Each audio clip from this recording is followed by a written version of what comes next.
सिद्ध सिद्धयो समो भूत्वा समत्वं योग उच्यते। समत्वं योग उच्यते। समत्वं योग उच्यते। मेरे प्रिय साथियों, वायोग साधकों, आप सभी को प्रणाम। स्वच्छ, स्वस्थ, समृद्ध जीवन की राह विश्वकर्मांचल योग प्रभाव, विश्वकर्मांचल योग पीठ चैनल में आपका सभी हार्दिक स्वागत है। आज के सत्र में हम जानेंगे दर्शन क्या है, योग दर्शन क्या है, योग क्या है, इसकी परिभाषाएं व अर्थ विभिन्न ग्रंथों में क्या दिए गए हैं, योग के प्रकार के बारे में वीडियो साझा करेंगे। जैसा कि आप जानते हैं, योग एक जीवन दर्शन है, व्याधि मुक्त समाधि युक्त प्रक्रिया है।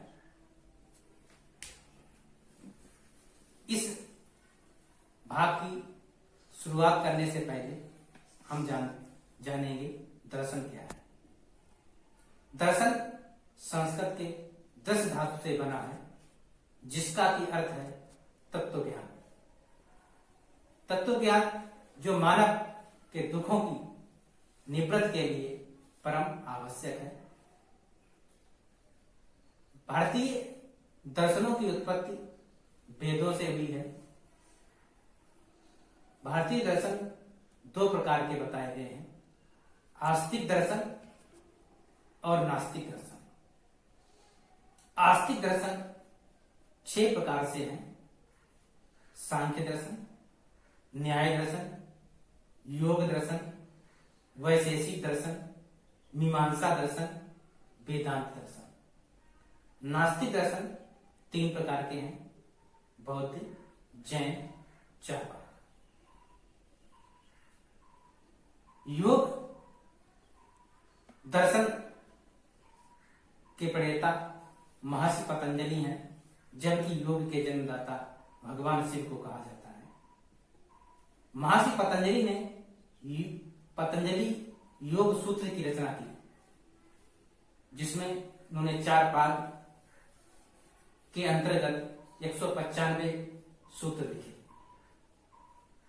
आज के परिवेश में जब योग की बात आती है तो हमारे मन में अनेक विचार उत्पन्न होते हैं। अल्प ज्ञान की वजह से हम योग को एक्सरसाइज, फिटनेस, थेरेपी, योगा, स्वास्थ्य क्रियाएं आदि के नाम से जानते हैं, जो कि योग का संकुचित ज्ञान है। योग का व्यापक ज्ञान हमें पतंजलि योग सूत्र से मिलता है। पतंजलि योग सूत्र के पहले अध्याय में 3रा श्लोक महर्षि पतंजलि लिखते हैं: तदा दुष्ट स्वरूपे अवस्थानम। अर्थात मानव जीवन का परम लक्ष्य अपने स्वरूप में स्थित होना है। योग शब्द संस्कृत के युज धातु से बना है, जिसका की अर्थ है जोड़ना या स्वयं से मिलना।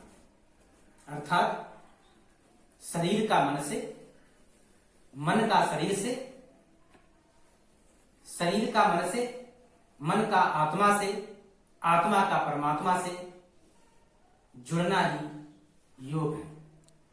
महर्षि पाणिनि ने योग की उत्पत्ति युजुर योगे युज समाधो युज संयमने धातु से बताई है, जिसका की अर्थ है जीवात्मा परमात्मा का संयोजन ही समाधि है। महर्षि व्यास जी ने योग समाधि कहा, अर्थात योग एक समाधि है। महर्षि याज्ञवल्क्य ने संयोग योग इत्येक तो जीवात्मा परमात्मा कहा, अर्थात जीवात्मा परमात्मा का संयोग ही योग है। महर्षि पतंजलि योग सूत्र में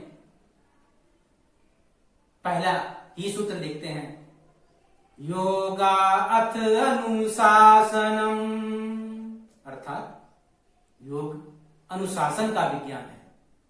योग के बिना अनुशासन नहीं है और अनुशासन के बिना योग नहीं है, एक दूसरे के दोनों सहायक हैं।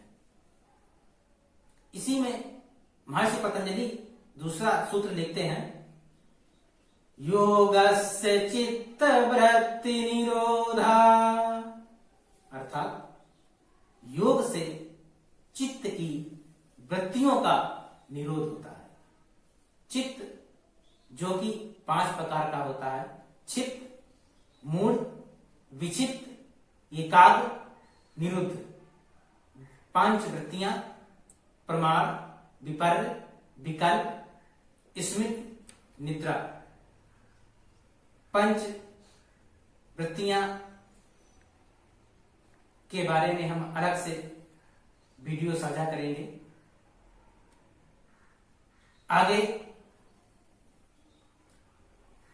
इसी में कहा गया है कि योग के माध्यम से चित्त की वृत्तियों का निरोध होना ही योग कहलाता है।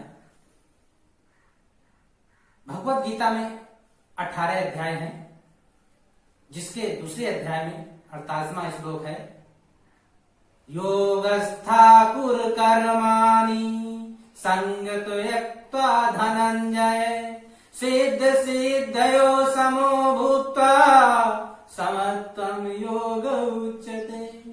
भगवान श्री कृष्ण कहते हैं, हे धनंजय, योग में स्थित होकर कर्म करो। कर्म के सिद्ध असिद्ध होने की परवाह न किए बिना समत्व भाव से, समान भाव से काम करो।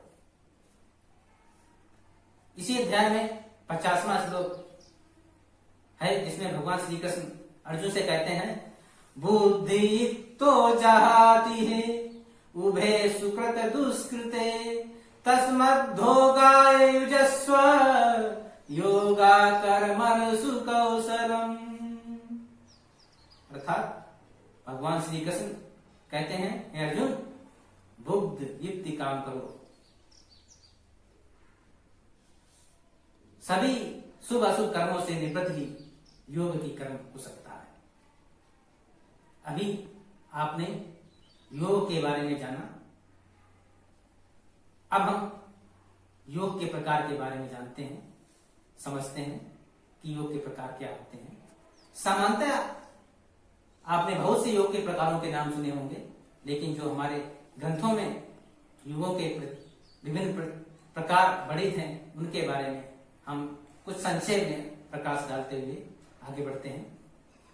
तो योग के प्रकार में पहला प्रकार बताते हैं, ज्ञान योग। ज्ञान योग का अर्थ है ज्ञान का विज्ञान। दूसरा प्रकार है राजयोग। राजयोग का अर्थ है मन का विज्ञान। तीसरा प्रकार है भक्ति योग। भक्ति योग का अर्थ है भाव का विज्ञान।